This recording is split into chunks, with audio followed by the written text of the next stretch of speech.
어제 그 개관 축하하는 예배 음악회를 와서 보고요.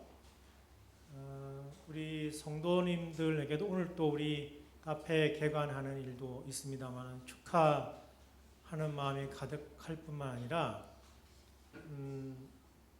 어제 이 탄에 서서 노래하시는 음악하시는 분들이 하시는 말씀이 너무 좋고 또 감사하고 이 지역에 이런 공간이 생겼다는 것이 너무너무 좋습니다. 이렇게 얘기를 하셨어요. 이런 모든 일들을 통해서 하나님이 어떠한 일을 이루어 가시는가라고 하는 궁금증 갖게 됩니다. 우리가 이제 여러 수고와 노력을 통해서 여기까지 지금 와 있습니다만은 정말 앞으로 중요한 것은 하나님이 어떤 일을 어떻게 하실지에 대한 갈망, 열망이에요. 하나님은 그때그때마다 하나님의 방식으로 하나님 자신의 일을 늘 해 오셨습니다만은 인간의 죄성과 한계 때문에 하나님이 하시는 일보다는 인간이 해놓은 일에 더 주목하게 되어 있습니다. 인간이 한다고 하는 일은 눈에 보이는 일들 업적일 겁니다. 크게 지어놓고 많이 모아놓고 이런 것 저런 것들을 펼쳐놓은 것들이겠죠. 항상 이러한 것들이 인간의 눈을 빼앗고 귀를 빼앗게 되어 있습니다. 그러나 하나님이 하시는 일을 보면 이러한 일들보다는 이러한 일들을 가능하게 하시는 그 무엇, 그 자리에 하나님이 언제나 하시고 싶은 일들을 우리가 발견하게 되는 것이죠. 그래서 신앙이 우리가 성숙하다, 실력이 있다, 저 공동체가 실력이 있는 신앙이 있는 공동체다, 이런 것들은 인간이 펼쳐놓은 어떤 다양한 눈에 보이는 것들이라기보다는 그 일을 통해서 하나님이 어떤 일을 이루기 원하시는가에 대한 열망, 갈망에 있다고 저는 생각을 합니다. 사람들은 자꾸 눈에 보이는 것들로 측정하게 되어 있어요. 그래서 우리가 얼마나 이루어냈는가, 하나님이 우리를 통해서 얼마나 해놓으셨는가, 이런 것들로 평가하게 되어 있습니다만은 태초부터 하나님께서 하나님의 사람들을 보내시고 선교사들을 보내시고 예언자들을 보내셔서 늘 우리에게 주시는 메시지는 하나님이 일하는 방식에 대한 분별이 인간의 방식에 있지 않다는 거예요. 그래서 어린아이와 같은 신앙 수준에서는 하나님 이렇게 되길 원합니다. 이런 것을 소망합니다.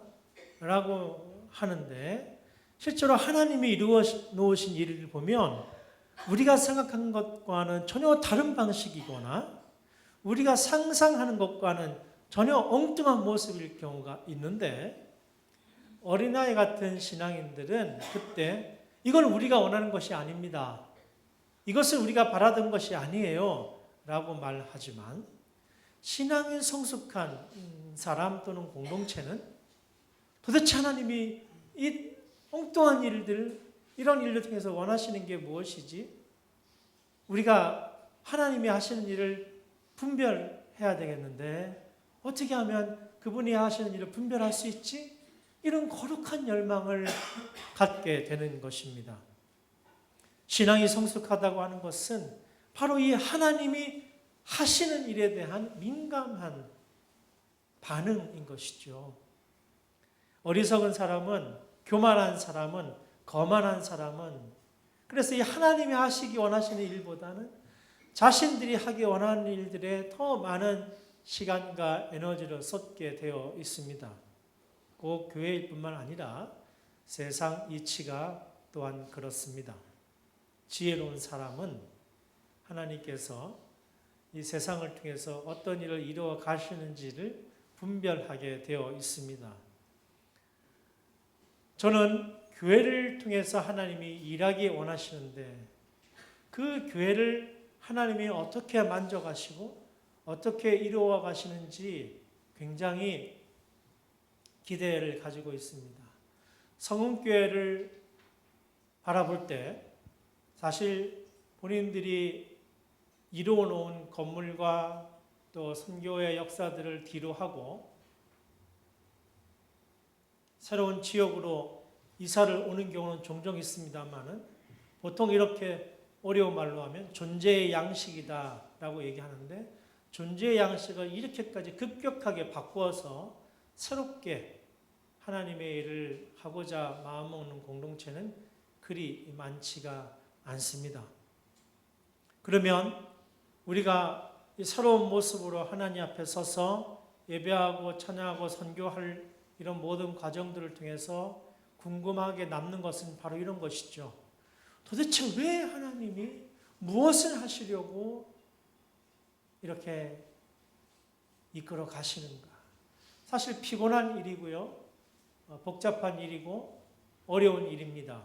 그러나 하나하나 진행되는 모든 일들을 통해서 하나님이 무슨 일을 하시길 원하시는지를 민감하게 바라다 보려고 하는 이 노력은 정말 우리한테 절실한 것이 아닌가 생각해 봅니다.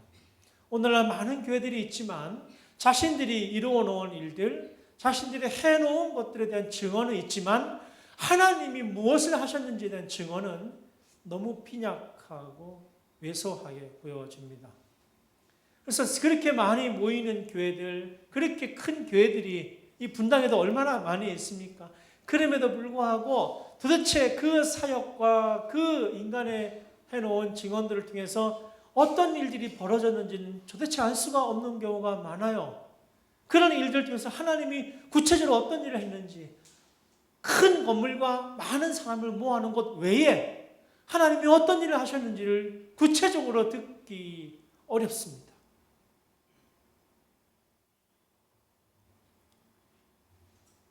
정말 사람들에게 이렇게 하나님이 하셨어라고 증언할 수 있는 일들 우리가 이제 만들어 가야 될 텐데, 나는 이 성음교회의 이야기들을 통해서 하나님이 그러한 일들을 해 나가시기를 원합니다. 그래서 우리의 관심은 언제나 2000년 전에 하나님이 교회를 통해서 무슨 일을 하기 원하셨지? 이 관심으로 돌아가야만 합니다. 2000년의 세월을 뛰어넘어서 우리가 똑같이 재현할 수는 없어요. 그러나 똑같이 재현할 수는 없지만 적어도 그 처음 교회를 통해서 하나님이 하시기 원하셨던 것에 대한 궁금증과 갈망은 우리가 늘 가지고 있어야만 합니다. 그래서 그 정신을, 그 하나님의 마음을 오늘 우리는 어떻게 표현할까? 우리는 어떻게 증언할 수 있을까? 이런 거룩한 열망이 우리 공동체 가운데에 있지 않으면 자칫 우리도 보이는 것들, 인간이 해놓은 것들에 휩쓸려 버리고 맙니다. 눈에 보이는 것과 우리가 해놓은 것에 휩쓸리기 시작하면 어떤 일이 벌어지는 줄 아세요? 여러분, 자기께 생기게 됩니다. 내 것이 생기게 돼요. 자기를 주장하게 되어 있습니다. 인간의 죄성과 탐욕은 한치도 여기에서 벗어나지 못합니다. 사단은 자꾸 우리에게 부추겨요. 네 거잖아. 이거 너희들 거잖아. 사과? 네가 주인인데 네가 그냥 따먹어. 바벨탑 세워. 너희가 왕이지 않니? 너희가 주인이지 않니? 자꾸 우리 자신을 중심에 놓으려고 사탄은 우리 자신을 부추깁니다. 이것으로부터 벗어나서 정말 하나님이 하기 원하신 일이 그걸 드러내기 원한다면 우리는 다시 처음으로 돌아가야 돼요. 처음 하나님께서 우리에게, 우리 교회에게 어떤 일을 하기 원하셨던가. 오늘 교회를 망가뜨리는 주범들은 사실 그런 겁니다. 돈이 없어서도 아니고 사람이 없어서도 아니에요. 우리 자신을, 우리 것을 자꾸 만들려고 하는 사단의 유혹에 넘어가 버리고 마는 겁니다. 무대의 주인공이 되고 싶은 거죠. 공동체가 우리 자신을 드러내기 원하는 거죠. 우리가 이루어낸 것들을 자랑하기 원하는 것이죠. 이런 것들이 우리 공동체를 파괴하고 하나님이 정말 하기 원하신 일을 못하게 만드는 것들인데, 그러면 하나님이 정말 하기 원하셨던 것이 무엇이었느냐 하는 것을 오늘 우리가 본문을 통해서 살펴보려고 합니다. 이 본문을 보기 전에 하나님이 2000년 전에 세우기 원하셨던 그 교회를 통해서 하기 원하셨던 그 사역은 사실 우리가 이 더 처치라고 말할 수 있는데, 이 더 처치는 그 기원은 구약의 이 광야교회 프로토타입부터 시작이 돼요. 제가 여러 번 이전에 있던 교회 때도 여러분에게 몇 번 반복해서 말씀드린 바가 있는 것 같습니다만은, 이제 이 광야교회를 신약에 재현한 것이 초대교회인데, 광야교회를 통해서 하나님이 이 교회 공동체를 통해서 무엇을 말씀하기 원하시는지를 한번 분별해 볼 필요가 있습니다. 가나안 땅에 살던, 아브라함을 통해서 가나안 땅에 살던 히브리 백성들이 이제 빈곤에서 흉년이 들어서 먹을 것이 없자 요셉을 미리 보내셔서 총리를 만드시고 이때를 위하여 나를 먼저 보내셨다라고 고백하게 하시는 그 신앙 고백의 놀라운 역사 가운데 히브리 백성들이 이제 애굽 땅에 정착하게 되지 않습니까? 그래서 처음에는 굉장히 좋았어요. 이 곡식을 누리고 열매를 누리고, 그런데 점점 히브리 백성들이 사람이 수가 많아지니까 이 애굽의 그 당시로는 최고 왕국, 최고 제국, 물질이 풍요롭고 물질이 풍요 넘쳐나는 이 소비의 왕국 제국에서 점점 히브리 사람들이 늘어난단 말이죠. 지금 트럼프 대통령이 이민 모독의 장벽을 만들고 이민법을 더 강화해서 이 라틴 사람들을 자꾸 옥죄지 않습니까? 마치 이런 일처럼 이 히브리 사람들이 더 커져서 우리를 압도하면 어떡하지? 안 돼. 이래서 그 다음에 모르는 왕들이 나타나면서 점점 히브리 사람들을 압박하게 되었습니다. 근데 여러분 오해하시면 안 되는 게, 흑인들 노예처럼 살지 않았어요. 이 히브리 사람들은 노예 생활을 했지만 그 말은 이 애굽 사람들보다 못한 3등 국민으로 살았다는 뜻이에요.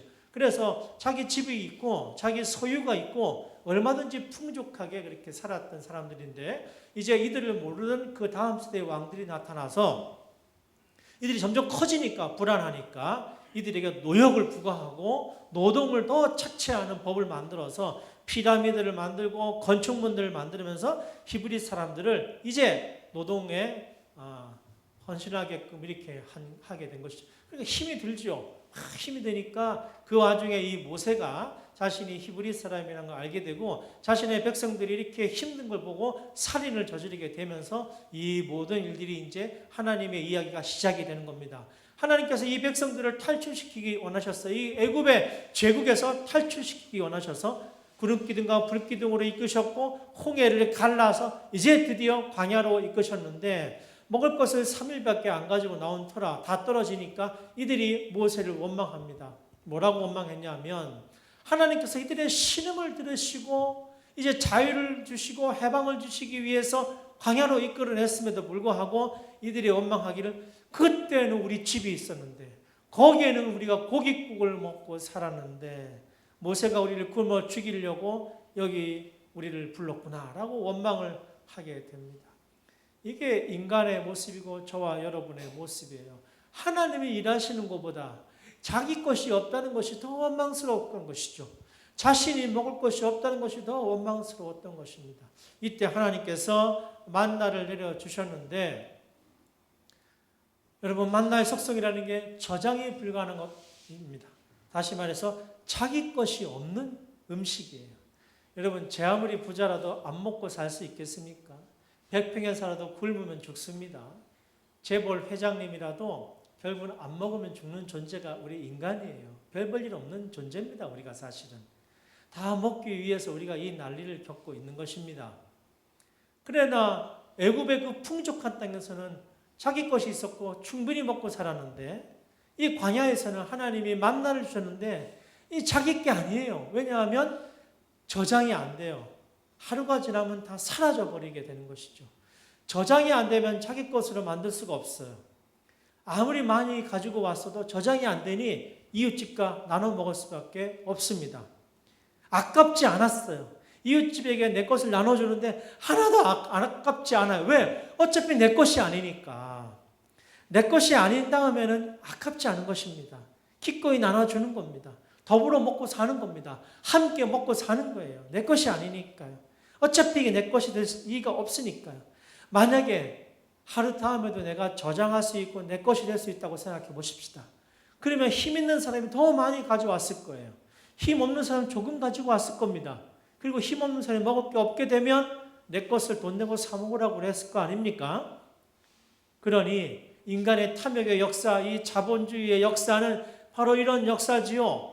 오늘날 우리가 힘들고 피곤하고 맞벌이를 해도 다 감당하지 못하고 이 어려움을 겪으면서 힘겹게 사는 이유가 바로 자기 것을 축적하고 자기 것을 소유로 만들고 결정적으로 자기 것은 자기만을 위해서 사용하는 이 우리 시대의 법칙 때문에 이 체제 시스템 때문에 우리가 이렇게 피곤한 것 아니겠습니까?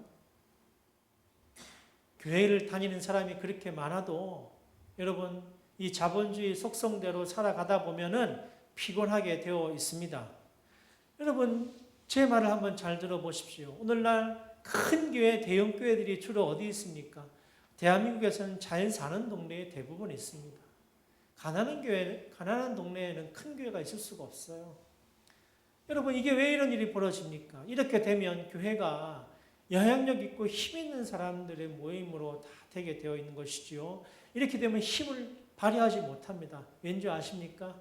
자기 것을 가지고 자기 것이 많아진 사람들이 점점 모여서 자신들의 모임을 만들게 되면 여러분 그 사람들 위주로 살아가게 되어 있는 것이죠.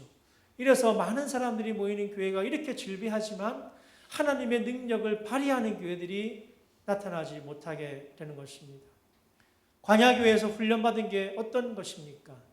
내 것이 아니라는 것. 그래서 급기야 가나안 땅에 들어갈 때 하나님께서 안식년법을 주시고 희년법을 주셨습니다. 무슨 뜻입니까?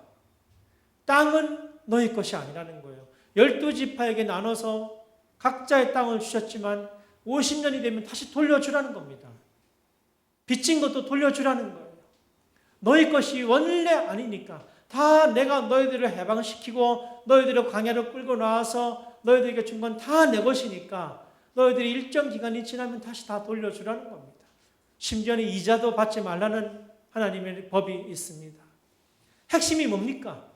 핵심은 너희들 것을 만들지 말라는 거예요. 일용할 양식에 족한 줄로 알고 서로 더불어 먹고 살아가라는 것이 광야교회의 하나님의 훈련이었습니다.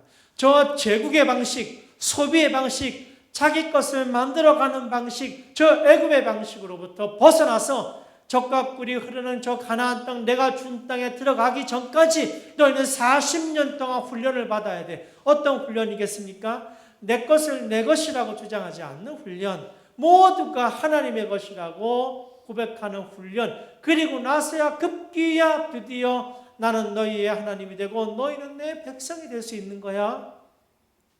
저 애굽의 속성 버려야 돼. 그러나 먹을 것이 떨어졌을 때 만나가 내리기 전에 이 사람들이 뭐라고 원망했습니까? 그래도 저기에는 내 것이 있었고 내 집이 있었고 고깃국을 먹고 있었는데 이 생고생이 웬 말이냐.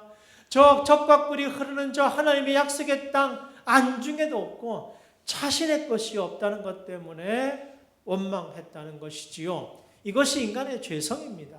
인간은 기본적으로 자기중심적이에요. 자기 게 없으면, 자기 자리가 없으면, 자기 무대가 없으면, 자기가 빚을 못 받으면 인간은 금방 탐욕에 젖게 되어 있습니다. 이거 하나님이 내려놓으라고 40년 뺑뺑이 돌리신 겁니다.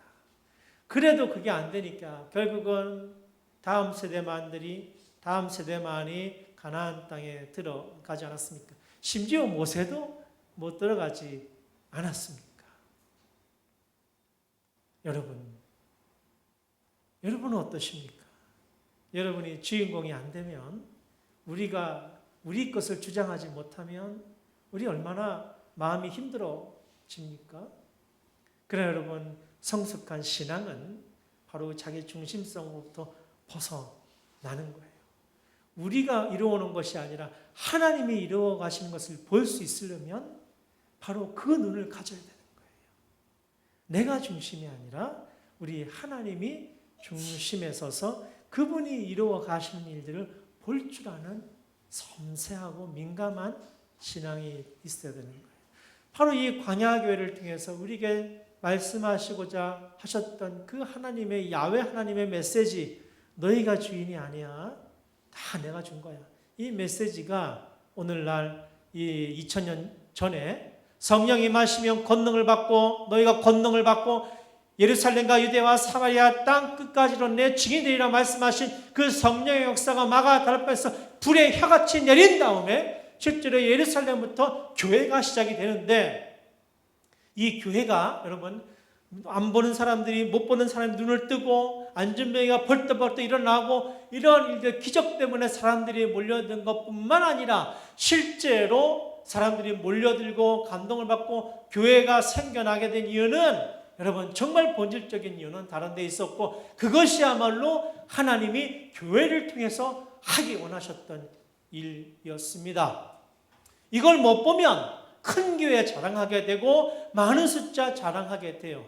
이걸 보게 되면 비록 작은 수이지만, 비록 별 볼 일 없는 공동체이지만 두세 사람이 모여도 주님이 함께 하시는 강력한 믿음의 공동체가 될 뿐만 아니라, 그걸 깨닫는 공동체는 하나님이 사역해 가시는 이 시대의 놀라운 믿음의 역사를 이루게 되는 줄로 믿습니다. 그게 뭐냐? 오늘 그 말씀을 우리가 함께 보려고 합니다.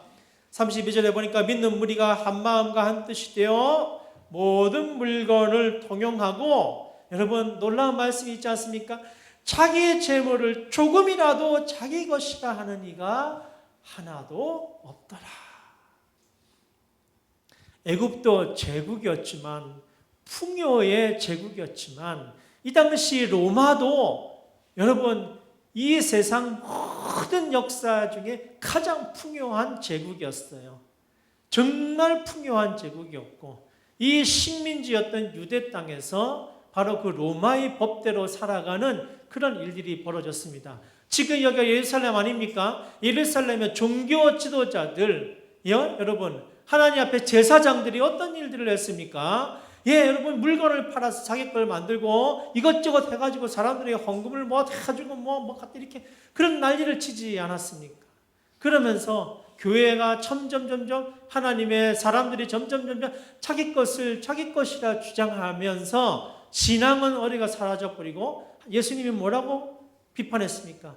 너희들도 천국에 들어가지 않고 사람들도 못 들어가게 하는 자들이다. 이렇게 비판하지 않으셨습니까? 여러분, 바로 이때 우리 주님께서 오셔서 십자가에 달리시고 부활하신 다음에 초대교회가 성령이 임하신 다음에 초대교회가 시작이 되었는데, 이 광야교회 2000년 수천 년 전에 있었던 이 광야교회를 그대로 재현하면서 하나님께서 이 교회를 통해서 다시 우리에게 어떤 메시지를 주느냐? 나는 교회를 통해서 이 일을 하고 싶다. 여러분, 교회에 모인 성도들이 어떤 일들이 벌어졌습니까? 서로 동용하고 자기 재물을 조금이라도 자기 것이라 하는 이가 없더라. 도대체 로마 제국 체제하에 사는, 물질주의에 파묻혀 사는, 자기 것을 자기 것이라고 주장하고 악다구를 치고 경쟁하고 자기의 재산을 모으려고 혈안이 되어 있는 이 로마 제국 시대에 도대체 어떤 일이 벌어졌길래 이들은 자기 것을 자기 것이라고 주장하는 사람이 없었을까 하는 것입니다. 사람들이 이걸 보면서 이들을 그리스도인이라고 칭하기 시작했어요. 도대체 저 사람들은 왜 저렇게 살지? 도대체 저 사람들은 왜 저런 힘이 있지? 이런 고민을 하게 됐던 것입니다. 33절에 보면 사도들이 큰 권능으로 주 예수의 부활을 증언하니 무리가 큰 은혜를 받았다, 이렇게 증언하고 있습니다. 예수 그리스도의 십자가 부활을 증언하고 이 은혜를 받은 공동체는 그 삶이 변하게 되는데, 사람이 많이 모이고 의리의리한 건물을 짓는 것 말고 정말 그 삶이 변하게 되는데, 그 변하는 삶이 자기가 중심이 되지 않는 삶인데, 여러분 중세에 어떤 일이 벌어졌습니까? 중세 시대에 사람들이 신앙을 어떻게 표현했습니까? 큰 건물로, 권력으로. 그래서 하나님이 마틴 루터를 보내셔서 다시 말씀하지 않았습니까? 나는 그런 거 원치 않아. 내가 원하는 건 이런 거야. 중세 그 타락한 교회를 새로운 종교개혁을 통해서 변화시키셨고, 또 사람들이 자신들이 주인이 되려고 노력하니까 요한 웨슬레나 부흥 운동들을 통해서 다시 하나님께서 하나님의 일을 해나가지 않으셨습니까? 오늘날 우리 허 목사님이나 저나 이제 내일 이 자리에서 또 여러 목사님들이 모여서 컨퍼런스를 하게 되는데, 오늘날도 사람들이 인간이 만들어오는 업적과 자신들이 중심이 되려고 하는, 자신들 자랑하는 이런 교회들을 하나님이 새롭게 하시고 선교적 교회를 통해서 하나님 자신이 일해 가시는 교회를 증언하시기 원하시는 이 시대에 오늘 초대교회가 어떻게 변화되었는가? 그 놀라운 변화의 핵심은 34절에 명확하게 나와 있으니 이렇게 증언하고 있습니다. 그 중에 가난한 사람이 없으니.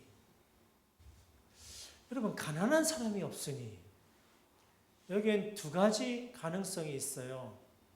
첫 번째 가능성은 처음부터 다 부자들이 모인 교회다. 제가 아까 말씀드렸죠. 우리나라 큰 교회들은 전부 다 그래도 좀 조금 생활이 되는 분들 모인 동네에 다 큰 교회가 있다. 처음부터 이렇게 부자들이 모인 교회들이었을까요? 초대교회가? 여러분 다 아시죠? 그렇지 않다는 거. 별 볼 일 없는 사람들, 주목받지 못하던 사람들, 배운 게 없는 사람들, 사도들조차도 전부 어부인 사람들, 중심이 될 수 없는 사람들, 전부 변방에 있던 사람들, 사람들이 안 알아주는 사람들, 이런 사람들이 예수님의 십자가 사건을 보고 변화되어서 부활을 믿고 초대교회에 모여서 성령의 감동을 받고 모인 사람들 아닙니까? 그러니까 처음부터 부자가 모인 교회는 아닌 것 같아요. 두 번째 가능성이 있다면 예수 믿고 다 부자가 된 사람들. 여러분, 처음부터 부자가 모여있는 교회도 하나님의 복음을 가리지만, 더 정말 하나님의 복음을 가리는 것은 예수 믿고 부자 된다고 가르치는 이 거짓 복음을 말하는 교회들이에요. 이거는 거짓 복음입니다. 이건 사이비 복음이에요. 예수 믿고 부자가 된다, 이렇게 말하면 안 되는 거예요. 이것 때문에 하나님의 영광을 가리게 되는 겁니다. 진짜 복음을 말하기 없게 되는 거예요. 복음은 우리를 부자하게 만들어주는 그런 복음이 아닙니다. 그래서 두 번째 가능성도 없습니다.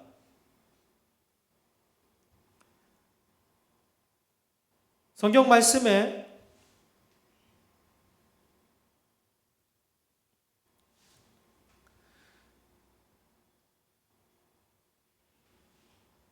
신명기 15장 4절에 보니까, 15장 11절에 보니까 땅에는 언제든지 가난한 자가 그치지 아니하겠으므로 이렇게 되어 있습니다. 여러분, 우리 옛말에 가난은 나라님도 못 구제한다, 이렇게 한 말이 있죠. 지금 정부가 이런 정책 저런 정책 다 써도 이 가난의 문제는 해결할 수가 없습니다.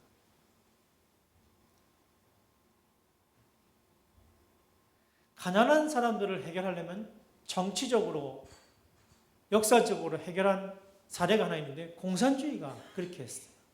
있는 사람 걸 다 뺏어가지고 가난한 사람한테 나눠줘 버렸습니다. 그렇게 되니까 어떻게 됐습니까, 여러분? 역사적으로 전부 다 가난해져 버렸어요. 이건 답이 아니에요. 공산주의는 실패했어요. 그래서 이런 생각을 가지고 정책을 펴거나 하면은 그거는 실패한 겁니다. 그럼 도대체 이 가난의 문제는 어떻게 해결할 수 있을까요? 정치로도 안 되고, 나라님도 못 구하고, 어떻게 해결할 수 있을까요? 가난을 해결한 방법은 여러분, 역사 이래로 한 가지 방법밖에 없어요. 어떻게 하면 권력이 있는 사람과 권력이 없는 사람들이 함께 좋은 민주주의를 할 수 있을까요? 좋은 정책을 펴면 가능할까요? 절대 불가능합니다. 광장에서 촛불을 들고 뭘 해도 좋은 민주주의가 실제로 실현될 수 있을까요? 불가능합니다. 핵심은 사람들이 안 변하면 안 돼요.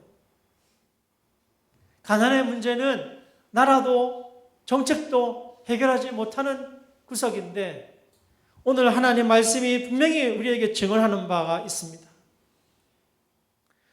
오늘 보니까 그 중에 가난한 사람이 없으니 했는데 어떻게 이런 일이 벌어졌을까요? 로마 제국이 어떤 제국입니까?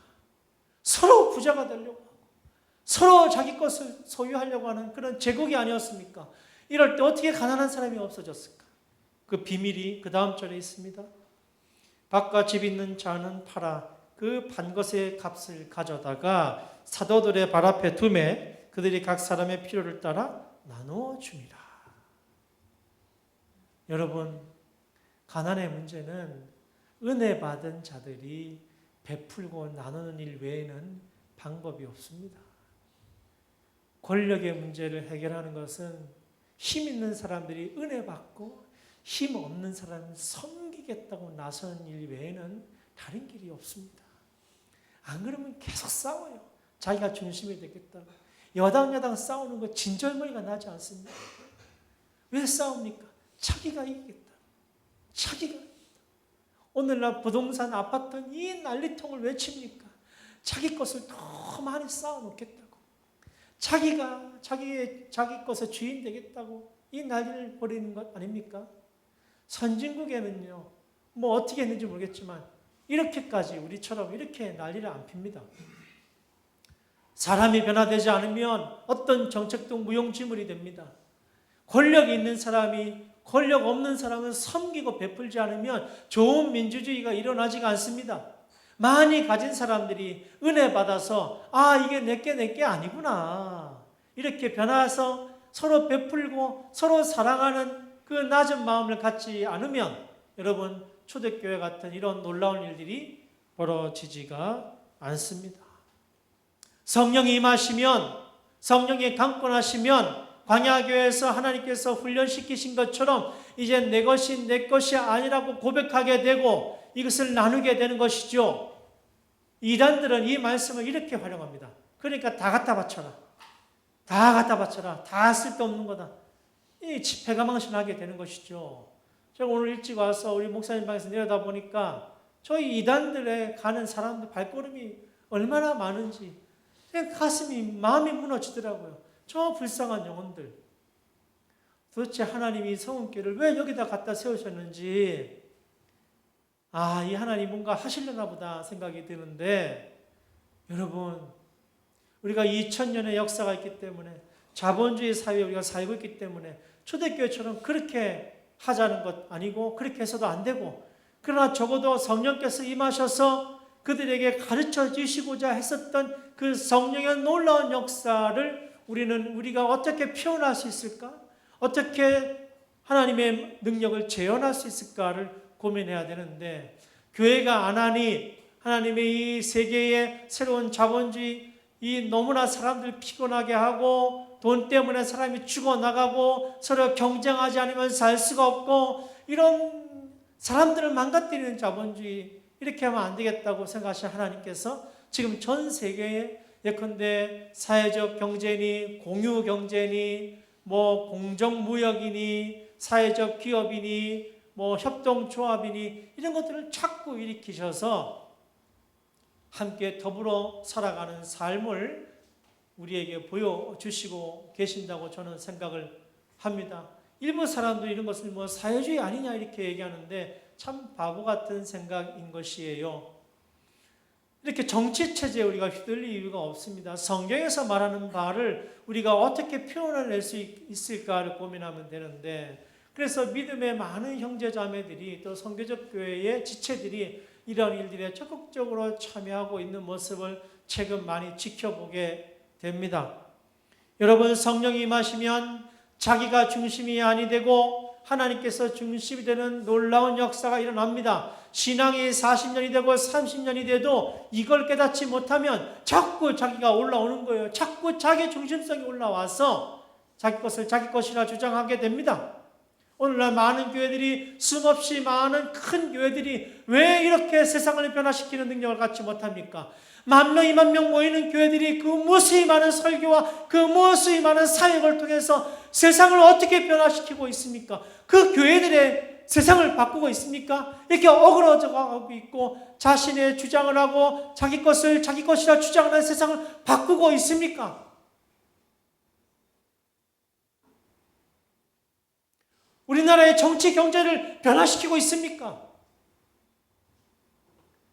그저 자신들끼리 모여서 예배드리고 자신들끼리 모여서 찬양하고 자신들끼리 모여서 자신들을 자랑하고 우리 교회 크다, 우리 교회 대형교회다라고 말하고 있는 것은 아닙니까? 그들이 모이고 예배하고 그들이 함께 공동체로 모여 있으면서 우리 세상을 어떻게 변화시키고 있습니까? 초대교회의 세상을 변화시키는 모습을 보십시오. 자신들의 주인됨을 주장하지 아니하고 새로운 방식으로 살아나감으로 말미암아 로마 세계를 뒤집어 엎은 놀라운 역사를 우리가 알고 있지 않습니까? 예수 믿고 변화되어서 성령의 감동을 받아서 더 이상 자기 것이라고 주장 않는 사람들이 세상을 어떻게 변화시켰는지를 우리는 역사적으로 잘 알고 있지 않습니까? 오늘날 많은 교회들이 세상을 변화시키고 다른 방식으로 살 수 있도록 초청하는 놀라운 능력을 발휘하지 못하는 이유가 도대체 무엇입니까?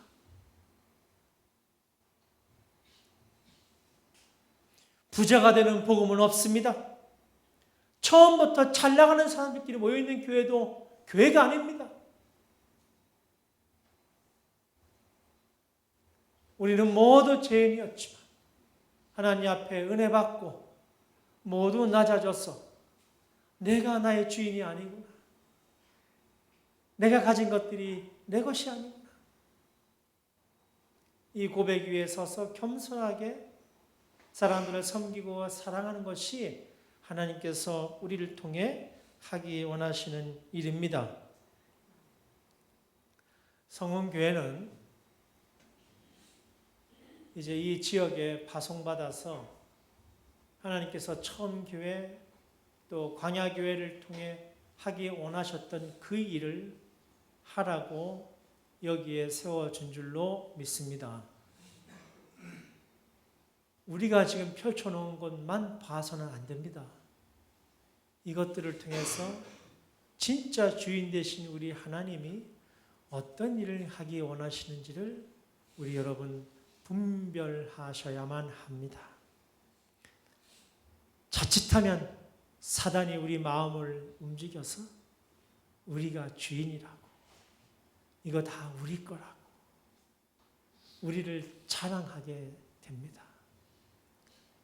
사랑하는 성도 여러분, 지금까지도 애쓰시고 수고해 오셨는데 이제 진짜 교회를 할 때가 되었습니다. 초대교회처럼 광야교회처럼 우리 것을 우리 것이라 주장하지 아니하고 어쩌면 우리가 감당해야 될 그 불편함을 기꺼이 감당하면서 하나님이 우리를 통해 하기 원하시는 일을 하실 수 있도록 우리 자신을 내어드리고 우리의 생각을 내어드리고 우리의 마음을 내어드리고 우리의 물질을 내어드리는 놀라운 용기를 내주시기 바랍니다. 그래서 여러분, 어떻게 보면 사람들이 볼 때는 건물을 보고 이 안에 펼쳐놓은 여러 가지 것들을 보지만 우리 성도님들, 성은 가족들은 하나님이 앞으로 우리를 통해서 펼쳐나가실, 하나님이 주인 되셔서 우리를 이끌어 가실, 하나님이 주인 되셔서 우리를 사용하실 그 앞으로 펼쳐질 일들 때문에 설레이고 감격하는 우리 성도님들이 되어주시기를 간절히 바랍니다. 그래서 여기에는 적어도 그 마음이 섭섭해지거나 그 마음이 상처를 입거나 그 마음이 작아지는 사람들이 없이, 비록 세상은 나를 알아주지 못하지만 이 공동체 안에 내가 함께 하나님의 일에 동참하고 참여하면서 하나님이 이끌어 하시는 일을, 놀라운 일들을 경험하게 되는 은총을 누리시기를 간절히 소망합니다. 하나님을 찬양합니다. 성령께서 우리의 마음을 움직여 주시기를 간절히 소망합니다. 우리를 통해서 한국교회의 큰 증거를 하나님 보여주시기를 간절히 기도합니다. 여러분 한 사람 한 사람이 이 모든 일에 적극적으로 참여하셔서 하나님의 일에 열심히 동참하는 일이 일어나기를 간절히 기도합니다. 기도하십시다.